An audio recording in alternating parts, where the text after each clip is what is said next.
My name is Michael Lynch. I'm the owner of Stairway Recovery, and I have 16 years in recovery. My name is Hai Nguyen. I'm the CEO of a inpatient detox facility, outpatient, and I help with certifications and things like that. I'm a licensed marriage and family therapist as well.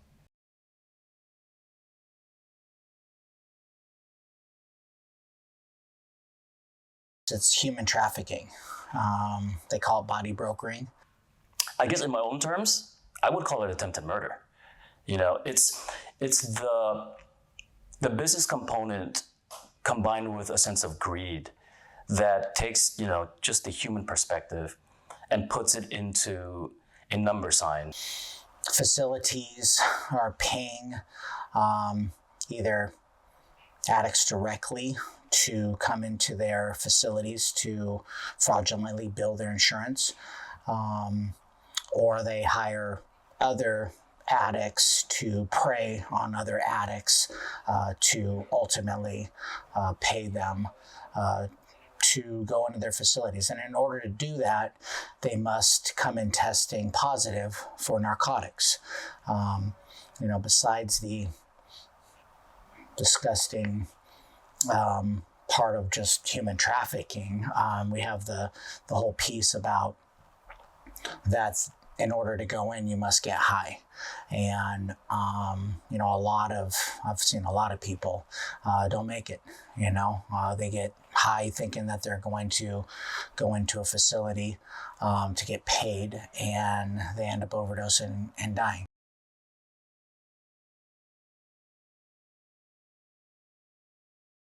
There's different versions of it, right? And of course, different levels. But in general, it's giving somebody money, a person that is, newly recovered or even on fentanyl, heroin, or any drugs, for them to go and they use, and so they can go back into a specific facility, so they can get, the insurance and all of that comes with it.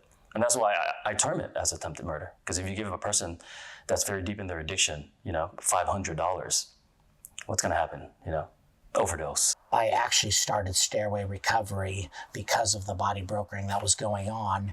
And in the valley where we're at that time, 7 years ago, is when I started Stairway Recovery, and it was saturated. And especially the sober livings, a lot of the sober livings were owned and operated by body brokers. I think every level of care, because, if you look at it, it's kind of like a business now. Because there's people that go into treatment just to poach and quote unquote recruit. These body brokers are preying on, the most vulnerable in our society. What they do is that they open up nonprofit organizations, and then they would have individuals that are coming from, the streets, homelessness, jail population, and things like that, into these nonprofits.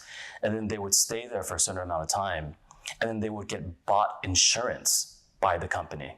They will buy them private insurance. And then that first layer we talked about, give them the money for them to go out and use, and then now go to their company. Yeah, so there's different steps to them now, different phases of this damage. It's horrible.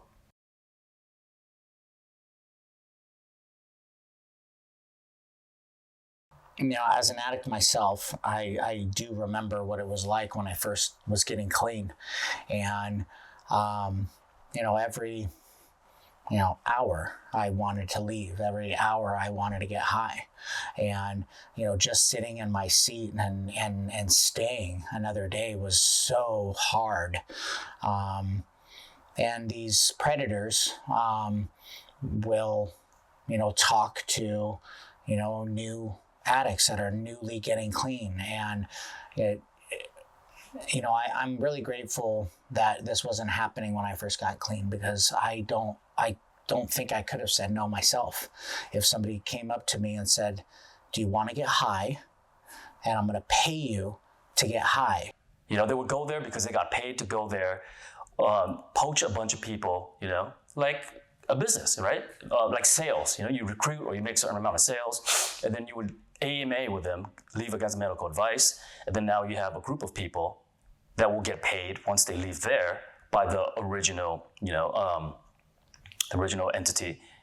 And then now you have 3 or 4, that would go through the same process: go use, go out, and then go to the facility that's designated for them. And some predator will come up and tell them, hey, do you want to get paid to go to treatment? And they're like, sure, because they were thinking about getting high anyway. And so they will go and they get paid and they leave again to get high, to get paid again, to get high. And they're just going through the circuit. And, it's very hard to get out of that. It's just really just pouring gasoline on the fire, right? If you ask an addict to go use, I don't think there would be anybody that's within their addiction that would say no, to be honest. Well, yes, maybe 1 out of a million. I don't know.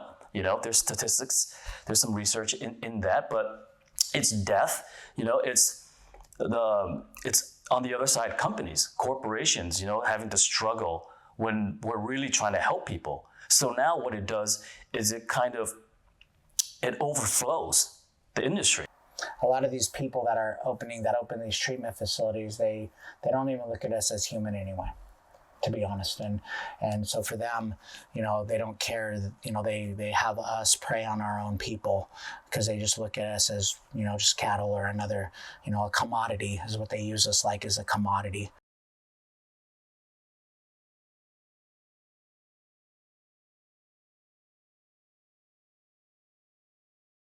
But now if you're using, say, privilege to differentiate, to filter, and to advertise people to come in or not, then the industry is competing over who's giving the addicts more food to be an addict. You know what I'm saying? More reason to be an addict. And if you do, you win because you'll get that client. And then everything we're talking about will be ignited again, right? The business part of it takes over. The patient brokering is, on the table.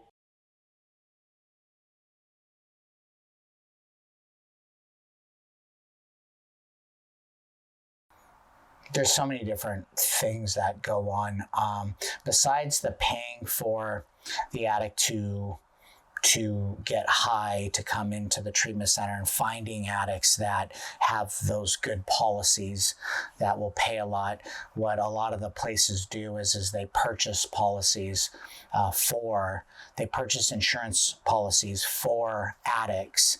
And you see this a lot. I see this a lot, where somebody that comes in, they've never left California, but they try to come into my center for IOP or whatever with a policy that's from Alaska. A few years ago, they finally came out with a law, anti-brokering law here in California. Before that, there would be body brokers coming to like meetings, 12-step meetings that I would have at some of my shops. I also own tattoo shops and stuff. And there wasn't legally anything you could do about it. It was free reign. What are we doing about it? What does it look like for us? I don't know. I don't know as far as, these new laws and regulations and things like that. But the sad part is I also don't know, even if they do exist, what direction we're even gonna go with it. But again, because we have to go and we have to change the root, the origin of it. I wish it were because of the anti-brokering law, but you look around and it's not really enforced. When you hear about something happening like that, it's like it takes years for them to do, if they do anything. Like right now, I know so many of these places, and a lot of them now are so-called ethical.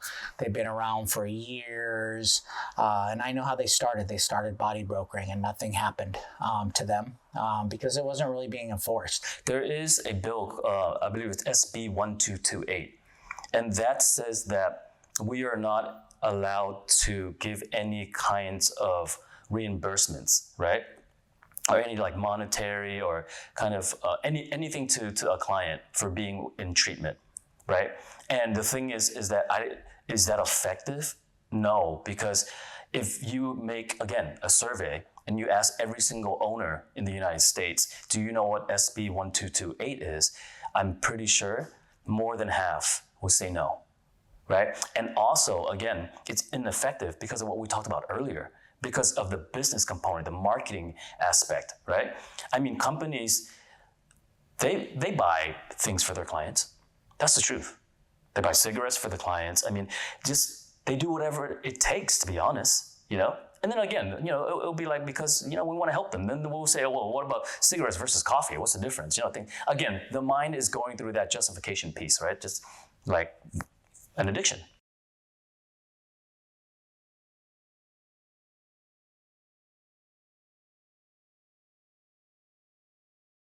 But I would do a lot of homework and a lot of investigating, on, the places that you're sending your loved one to. And unfortunately, in this industry, you cannot trust, what people are telling you over the phone. You cannot trust their websites and what they're saying.